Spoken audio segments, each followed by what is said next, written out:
존귀하신 하나님의 말씀을 함께 보도록 하겠습니다. 하나님의 말씀은 요한복음 21장 15절부터 17절 말씀입니다. 제가 봉독해 올리도록 하겠습니다. 그들이 조반 먹은 후에 예수께서 시몬 베드로에게 이르시되 요한의 아들 시몬아, 내가 이 사람들보다 나를 더 사랑하느냐 하시니 이르되 주님, 그러하나이다. 내가 주님을 사랑하는 줄 주님께서 아시나이다. 이르시되 내 양을 먹이라 하시고, 또 두 번째 이르시되 요한의 아들 시몬아, 내가 나를 사랑하느냐 하시니 이르되 주님, 그러하나이다. 내가 주님을 사랑하는 줄 주님께서 아시나이다. 이르시되 내 양을 치라 하시고, 세 번째 이르시되 요한의 아들 시몬아, 내가 나를 사랑하느냐 하시니 주께서 세 번째 내가 나를 사랑하느냐 하심으로 베드로가 근심하여 이르되 주님, 모든 것을 아시오매 내가 주님을 사랑하는 줄을 주님께서 아시나이다. 예수께서 이르시되 내 양을 먹이라. 아멘.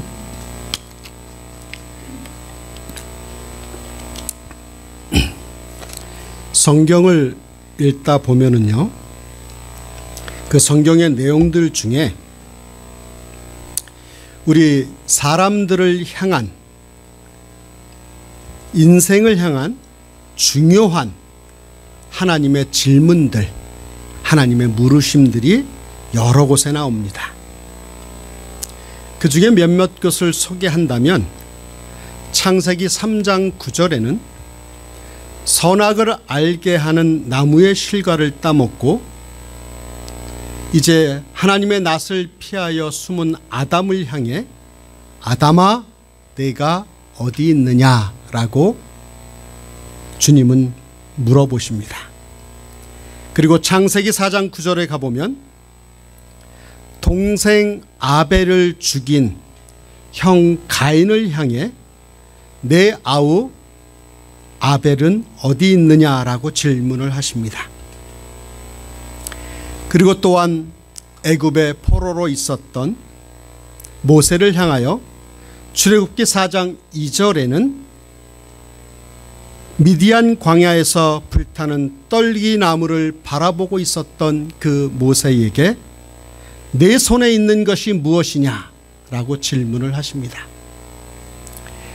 그리고 예레미야 1장 11절에 가보면 이스라엘 민족의 범죄함을 보고 또 하나님의 심판 앞에 놓여있는 그 자기 민족을 보고 눈물을 흘리며 기도하고 있었던 예레미야를 부르시면서 그를 향하여 내가 무엇을 보았느냐라고 질문을 하십니다. 그리고 또 마태복음 16장 15절에 가보면 가이사랴 빌립보에서 예수님께서 제자들에게 12제자를 향하여 세상 사람들은 나를 엘리야라고 하기도 하는데 너희들은 나를 누구라 하느냐라고 이렇게 대표적으로 한 인생을 바꾸어 놓는 질문을 하시는 모습을 볼 수가 있습니다. 이 질문들 하나하나를 살펴보면 이 질문을 받은 그 사람들의 인생을 바꾸어 놓았을 뿐만이 아니라 그 말씀이 그 사람에게만 적용된 것이 아니라 현대를 사는 저와 여러분들에게도 하는 질문이기도 합니다. 오늘 저는 이러한 여러 개의 질문들 중에 저에게 다가오는 한 가지 하나님의 질문을 여러분들과 나누고 싶습니다. 물론 이 질문의 이 본문은 제가 우리 교회에서도 설교를 했던 그런 내용이기도 하지만 최근에 들어서 저에게 강하게 하나님께서 주시는 말씀이기에 이전에 전했던 말씀이지만 또 새로운 마음으로 함께 여러분들과 이 질문에 답해보는 그런 이 시간 될 수 있기를 바라는 마음으로 말씀을 준비했습니다. 오늘 본문에서 주님께서는 베드로에게 3번에 걸쳐서 물으십니다. 요한의 아들 시몬아, 네가 이 사람들보다 나를 더 사랑하느냐? 또 요한의 아들 시몬아, 네가 나를 사랑하느냐? 요한의 아들 시몬아, 네가 나를 사랑하느냐? 이 3마디의 질문을 한마디로 요약을 한다면 오늘 설교 제목과 같이 너 나 사랑하니? 라고 물으시는 질문이신 것입니다. 이 질문에 대해서 저와 여러분들은 어떻게 대답할 수 있을까요? 여러분들에게 주님께서 너 나 사랑하니? 라고 이 질문을 하신다면 지금 이 자리에 앉아 계신 저와 여러분들은 어떤 대답을 할 수 있을까요? 이 질문에 대하여 우리 사도 베드로를 통해서 그 답을 찾아가는 이 시간 될 수 있기를 주의 이름으로 축원합니다. 오늘 본문은 요한복음의 마지막 장면으로서 예수님이 부활하신 후에 이제 갈릴리 바닷가에 나타나셔서 제자들과 베드로를 찾아오십니다. 그리고 그 주님을 향한 사랑을 점검하시고 그들의 인생의 사명을 주시는 그런 아주 중요한 장면입니다. 그리고 이 본문은 사실 신앙생활 하신 여러분들이라면, 많은 시간에 걸쳐서 신앙생활을 해왔던 여러분들이라면 아마 적어도 4번, 5번 다른 목사님들을 통해서 말씀을 들었기에 잘 아는 말씀이고 또 우리가 익히 익숙해져 있는 말씀이라고 생각합니다. 그러나 그렇게 같은 말씀이라 할지라도 매 순간들마다 또 나의 상황에 따라서 하나님께서 주시는 은혜가 있기에 그 은혜를 따라 함께 말씀을 나누는 이 시간 될 수 있기를 주의 이름으로 축원합니다. 먼저 15절 말씀을 봅니다. 15절에 그들이 조반 먹은 후에 예수께서 시몬 베드로에게 이르시되 요한의 아들 시몬아, 네가 이 사람들보다 나를 더 사랑하느냐 하시니 이르되 주님 그러하나이다. 내가 주님을 사랑하는 줄 주님께서 아시나이다. 이르시되 내 양을 먹이라 하셨습니다. 먼저 이 말씀이 어떻게 시작합니다? 어떻게 시작합니까? 그들이 조반 먹은 후에라고 시작합니다. 사실 베드로는 이전에 어떤 일이 있었어요? 베드로는 예수님을 모른다고 3번씩이나 그 어린 여종 앞에서 부인을 했던 그런 경험이 있었습니다. 그뿐만이 아닙니다. 예수님이 십자가에 달려 죽으신 후에 예수님께서 부활하시겠다라고 하신 그 약속의 말씀을 기다리지도 않고 모든 것이 끝난 것처럼 자기 혼자뿐만이 아니라 옆에 있는 제자들을 부추겨서 선동해서 어떻게 해요? 다시 고기 잡으러 가자 하고 선동해서 그 앞장을 섰던 그런 사람이었습니다. 그래서 결과적으로 그들을 데리고 갈릴리 바다로 가서 이제 물고기를 잡았습니다. 근데 어떡합니까? 밤새도록 고기를 잡아보아도 한 마리도 못 잡았습니다. 그런 상황 속에서 이제 부활하신 예수 그리스도께서 그 베드로에게 나타나서 그물을 배 오른편에 던지라라고 말씀을 하시니까 그 말씀에 순종하여 그물을 던져보니까 몇 마리요? 153마리나 되는 물고기를 잡게 됩니다. 그물을 들 수 없을 정도로 고기를 잡는 경험을 하게 됩니다. 그리고 나서 예수님께서 그 물고기와 떡으로 아침상을 조반을 차려주시고 그들에게 이야기합니다. 얘들아 피곤하지? 와서 먹어라 라고 이야기하시는 것입니다. 사실 우리 인간적으로요, 사람이 생각했을 때 사실 예수님 입장에서는 얼마나 많은 이야기를 할 수 있겠습니까?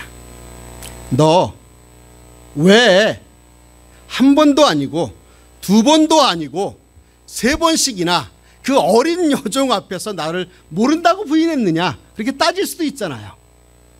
왜 너는 다른 사람들에게 부활의 소식을 전하라고 했는데 이제 기껏 도망쳐 와서 고기나 잡고 있느냐, 그렇다고 해서 고기를 얼마나 잡았느냐, 그렇게 예수님께서 말씀하실 수 있지 않을까요? 우리라면. 그런데 얼마나 그렇게 책망할 것이 많았음에도 불구하고 호통을 치고 야단을 쳐도 부족한 판에 예수님은 아무 말씀도 하지 않으시고 책망도 하지 않으시고 제자들을 어떻게 해요?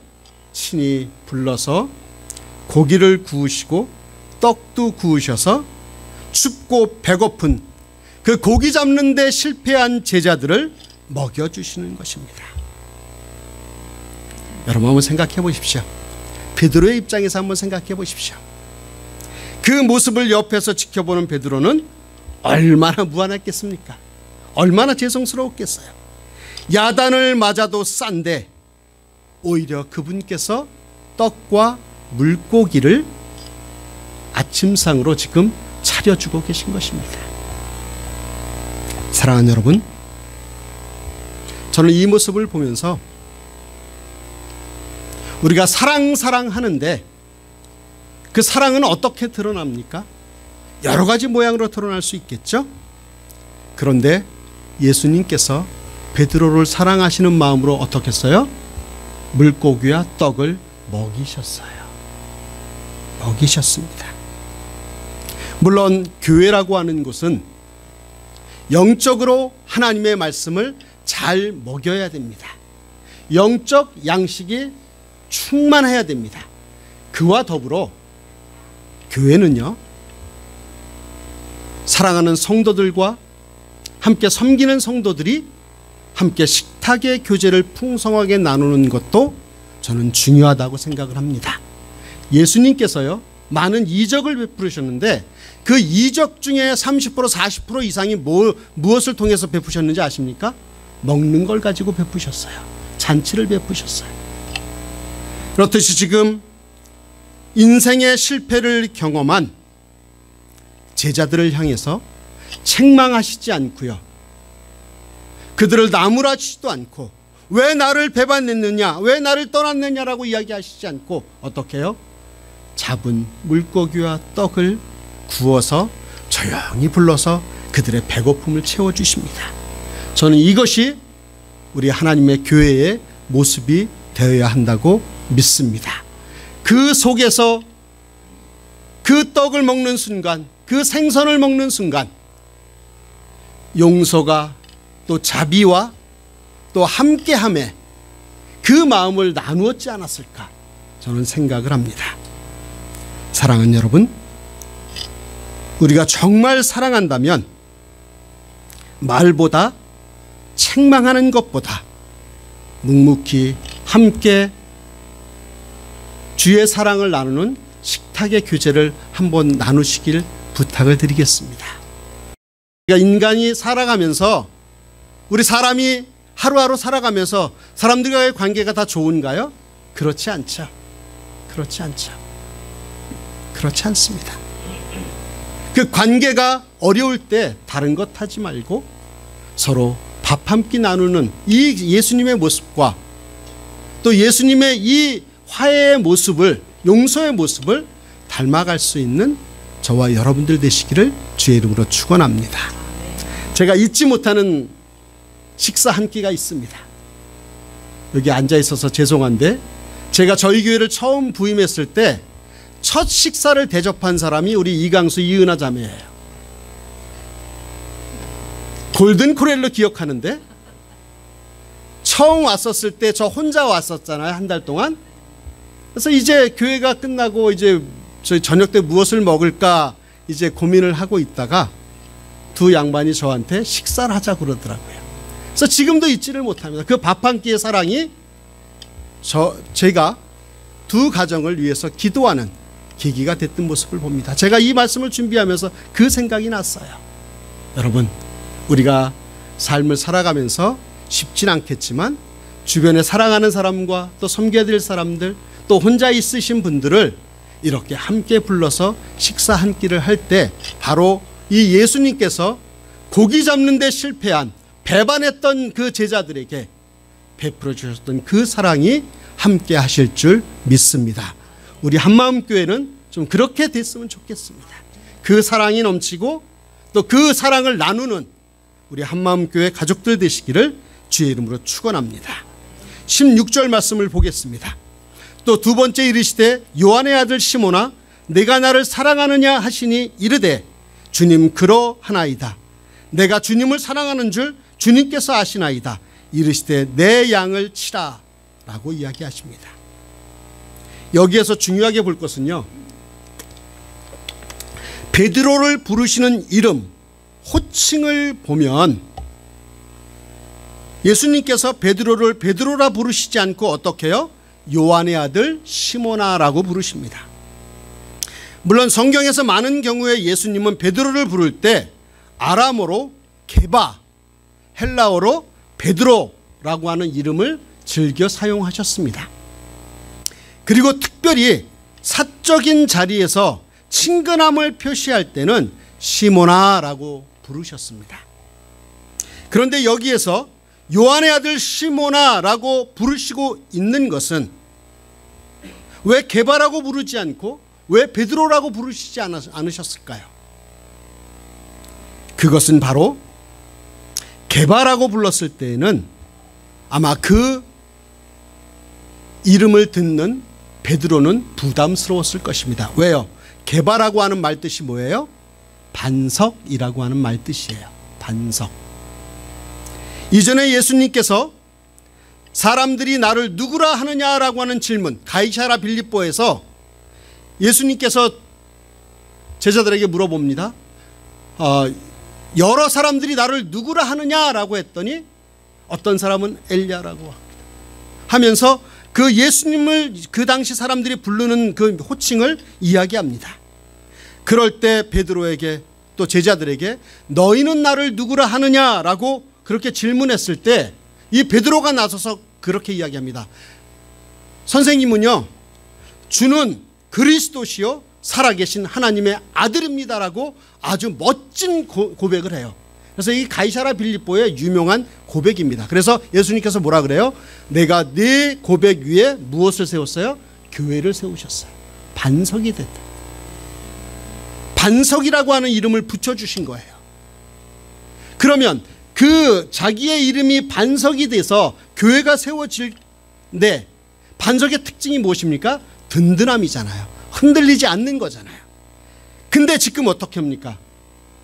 그렇게 반석이라고 불렸던 베드로가 예수님께서 죽으시자마자 어떻게 해요? 고기 잡으러 가자 하고 갔다가 실패. 그러니 자기 자신이 얼마나 창피하겠어요. 주님 앞에. 주님께서 나를 반석이라고까지 하셨는데 잠시도 못 견디고 고기 잡으러 갔던 자기 자신의 모습, 그렇게 많이 흔들렸기 때문에 주님 뵐 면목이 있겠습니까? 없겠습니까? 당연히 없죠. 그래서 주님은 그를 게바라 부르지 않으시고 그가 부담스러워할까 봐 어떻게 해요? 요한의 아들 시몬아라고 부르시는 것입니다. 그리고 나서 예수님이 내가 나를 사랑하느냐라고 물으십니다. 내가 나를 사랑하느냐? 요한의 아들 시몬아, 내가 나를 사랑하느냐라고 물으십니다. 근데 여러분, 성경을 공부하다 보면 그 특별히 신약 성경이 헬라어로 쓰여졌는데 헬라어는 시제라고 하는 것이 중요합니다. 과거냐, 현재냐, 미래냐. 이 시제가 중요합니다. 그리고 또 과거 완료인지 현재 완료인지 미래 완료인지 이것을 아주 제가 신학교 다닐 때 아주 머리 아프게 공부를 했습니다. 그것이 아주 명확합니다. 그런데 예수님께서는요, 지금 요한의 아들 시몬아 네가 나를 사랑하느냐라고 물으실 때 이 시제가 언제의 시제냐면 현재를 물어보시는 거예요. 현재. 그러니까 다시 말해서 내가 지금 나를 사랑하느냐라고 물어보시는 겁니다. 지금 나를 사랑하느냐. 내가 과거부터 쭉 나를 사랑했느냐라고 물어보는 거 아닙니다. 내가 옛날에 나를 사랑했느냐라고 물어보는 거 아닙니다. 아마 내가 옛날에 나를 사랑했느냐라고 물어보신다면 이것은 꾸중이고 책망이 될 것입니다. 왜요? 아마 그 질문 속에는 그래, 나를 사랑한다는 놈이 나를 부인했느냐라고 그렇게 책망해 과거의 일을 이야기하실 것입니다. 같이 죽으러 가자라고까지 한 놈이 오히려 도망을 가? 그렇게 책망하셨을 것입니다. 네가 옛날에 나를 사랑한다고 해놓고서 이제 물고기 잡으러 여기까지 왔어?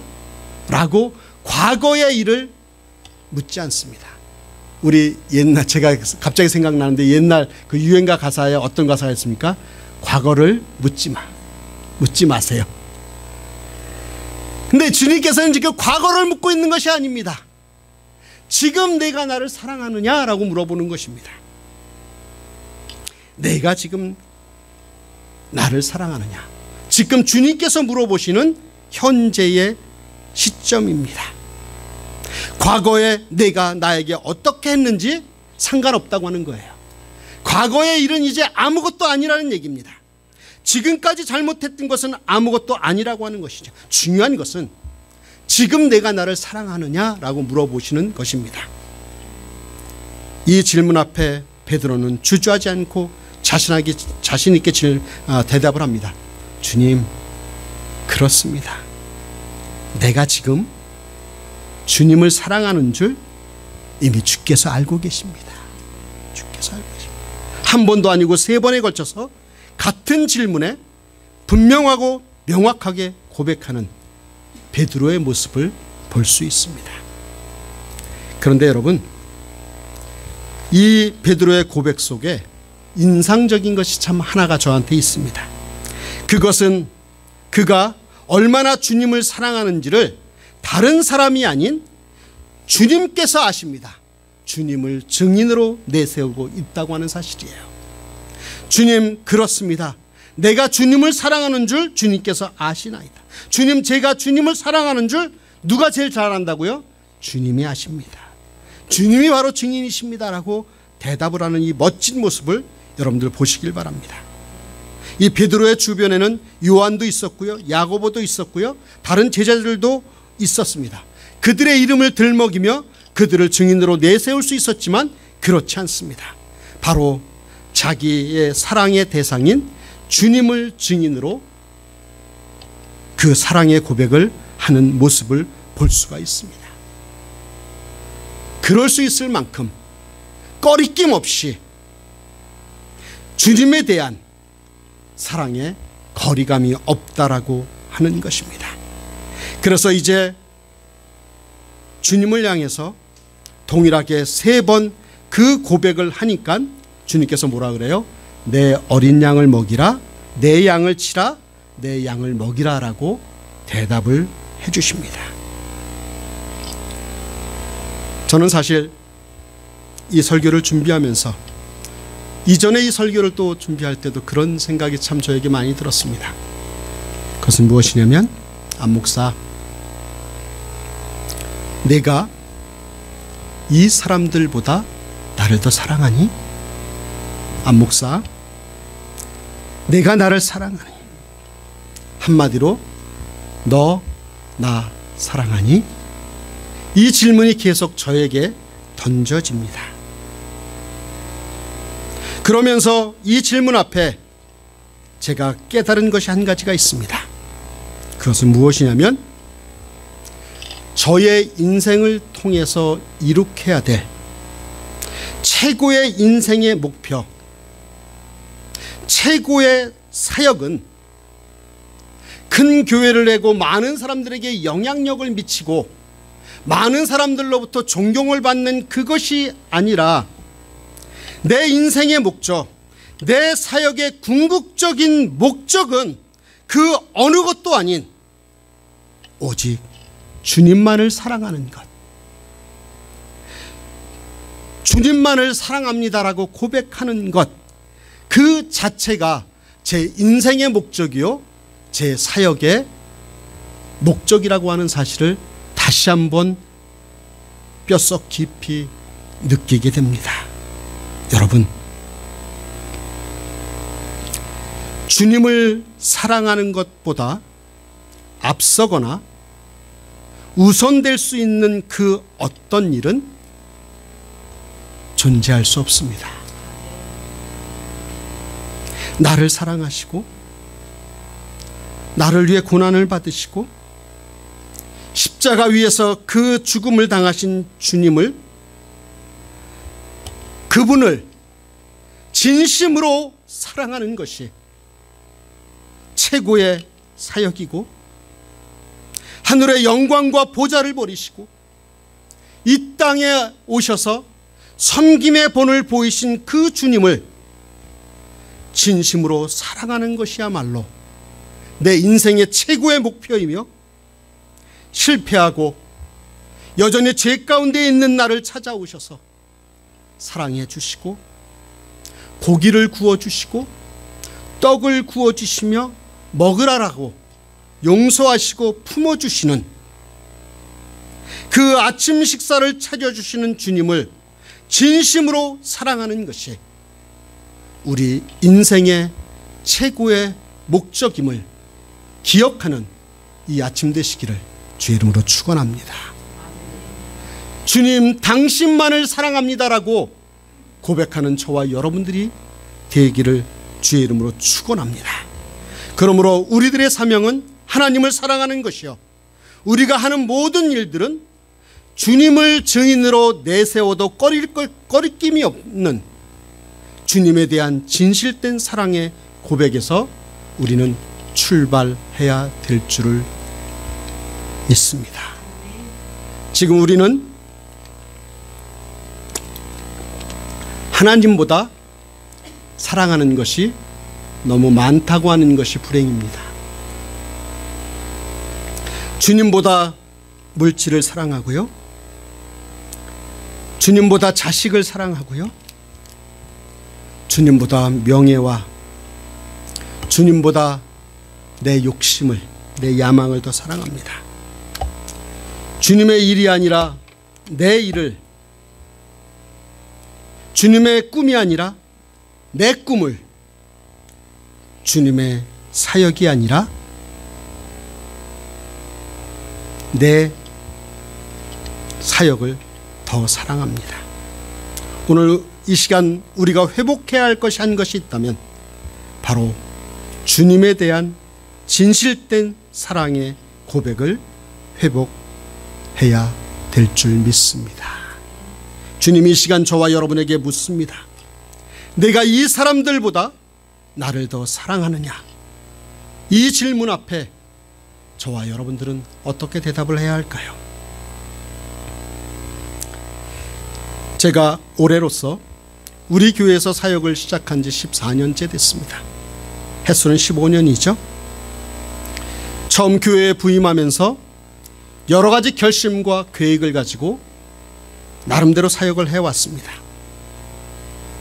그런데 지난주에 말씀을 드렸듯이 이제 약 한 14년이 지나 이제 우리 교회의 사역을 마무리하는 요즘 이 순간에 저에게 끊임없이 하나님께서 질문하는 것이 있습니다. 그것은 나는 정말 다른 것보다 주님을 더 사랑했는가? 주님을 더 사랑했는가? 저의 지나온 시간을 반성해 보며 기도합니다. 나름대로 교회 사역에 또 하나님에 일에 대해서 애쓰고 노력은 한 것 같은데 그 애쓰고 노력함이 하나님을 사랑하는 마음에 성장과 진보를 위해서 많이 기도하지 못했고요. 주님을 사랑하는 일에 먼저 우선을 두지 못했던, 눈에 보이는 일에 그것을 처리하려고 노력했던 저의 모습을 봅니다. 그러면서 요즘에 다시 한번 그런 결심을 합니다.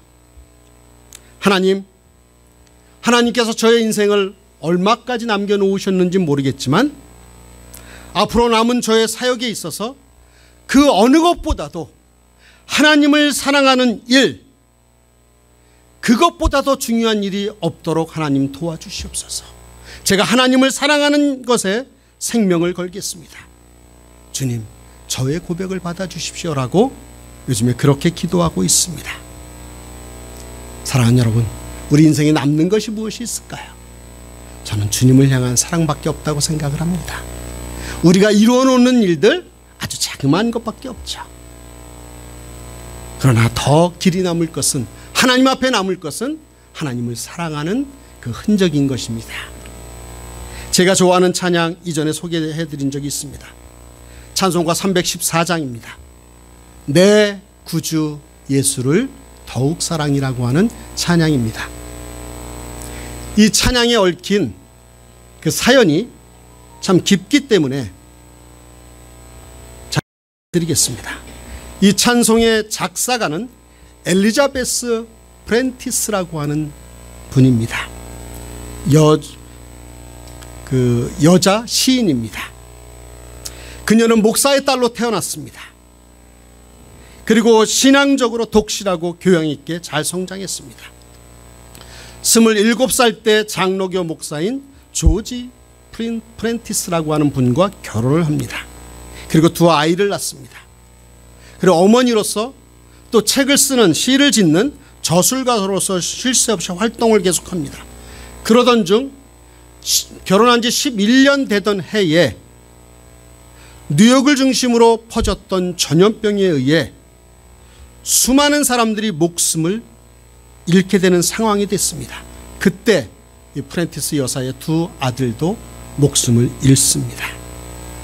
그래서 프렌티스는 그 아픔에, 그 충격에 견딜 수 없어서 숨쉬기조차 힘든 나날들을 보내며 그렇게 생각합니다. 아니, 제가 주님을 위해 열심히 살았잖아요. 제가 목회자의 가정에서 태어나 믿음을 지키며 살았는데, 그리고 하나님을 찬양하는 아름다운 시를 쓰며 그토록 헌신하려고 노력했는데 하나님 왜 제게 이런 불행을 주십니까? 그렇게 투정 어린 기도를 드립니다. 도저히 하나님의 뜻을 이해할 수 없었습니다. 그러던 중 하나님이 그녀에게 그 마음속에 다가와서 하나님의 깊은 사랑을 깨닫게 합니다.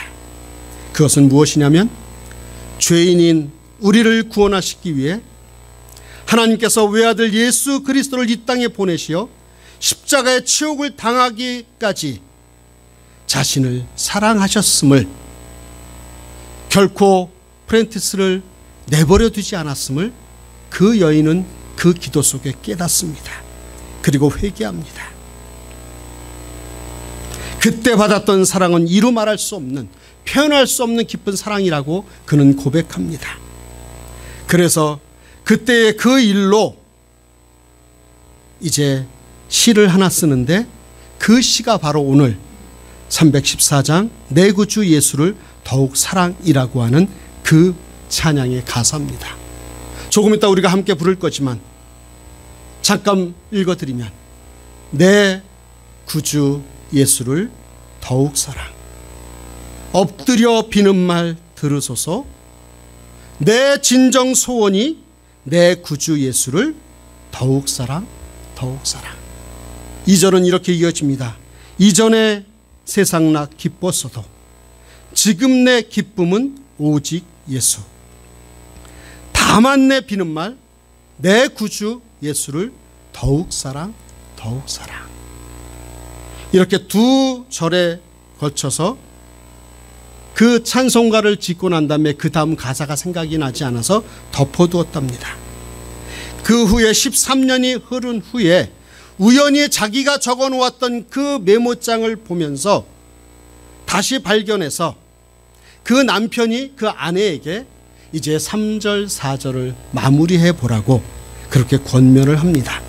그래서 이 찬양은요, 사실 4절까지 있는데 이상하게 우리 한글 찬양에는 3절까지만 번역이 되어 있더라고요. 3절엔 이렇게 기억되고 있습니다. 이 세상 떠날 때 찬양하고 숨질 때 하는 말 이것일세. 다만 내 비는 말 내 구주 예수를 더욱 사랑, 더욱 사랑. 사랑하는 여러분, 숨질 때조차 그냥 사랑이 아니라 더욱 사랑, 이전과는 다르게 진보된 자세로 주님을 사랑하는 것, 이것을 위해 우리가 진정 엎드려 빌어야 한다는 이 가사가 저의 마음에 깊게 와 닿았던 그런 기억이 있습니다. 오늘 설교를 마무리하면서 다시 한번 꼭 하고 싶은 고백이 있습니다. 주님, 제가 주님을 사랑합니다. 주님, 제가 다른 어떤 것보다도 주님을 더욱 사랑합니다. 이 고백을 우리는 언제 해봤나요? 제가 주님을 사랑합니다라고 고백을 언제 해봤나요? 이 시간 우리가 말씀을 마무리하면서 주님 앞에 주님, 제가 이 사람들보다 주님을 더욱 사랑합니다라고 고백하는 저와 여러분들 되시기를 주의 이름으로 축원합니다.